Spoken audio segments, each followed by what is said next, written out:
Namit-namit ba? Binlan mo ko karon na. Mga oras maluto na. Nasig mo lang. Kaya nakita ni Madam ang manamit nga suma ni Maymay. Ariyo nagluto man sa namit-namit mga pagkaon nyo. Ano na yung tawag Madam sa naluto mo? Ano nang ginalugay-lugay mo man? Ano na? Si Inday ka dilap-dilap na oh. Samtang si nanay, busy man sa iyang ginahimo. Ano na yan ang ginahimo mo? Lugak niyo. Dapat niya na kung na para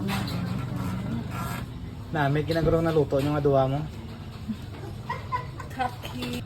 Ano to sa? Hindi na ipakita. Tabi ko na ano tong iyang. Cupcake. Amo na iya nga cupcake. Okay. Namit-namit ba? Binlan mo ko karon na. Mga oras maluto na. Nasig mo lang. Ari na galagtik-lagtik ng burner ni nanay nga portable. Oh, namin na. Samtang amon nga manog kaon, nagahulat-hulat. Dahil pakita ng imong nga tsura. Anong mambal mo sa luto ni mami mo? Namit. Nagluto-luto sila kay maulanon, subong kayo ang panahon, subong ang mga pispis kanina nagahapon sa amon nga palibot to kay nagapawayway sila kay bago lang gid mag untat ang ulan. Dali na lang amon pamahaw. Tugay ka kung luto na ha. Okay. Ari na mga manok kaon no, nagtipon nila kay luto. Nagapanimaho na ang luto ni mama nila. Ay, nagilaw na ni sila gani. Sabi yun. Ano mambal mo sa luto ni mama mo ton? Namit.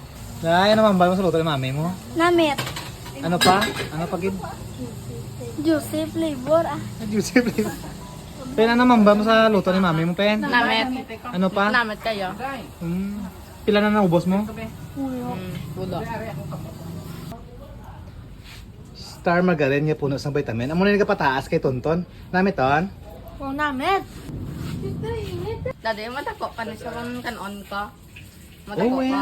Nga dako ka, dako imo itlog. Ay.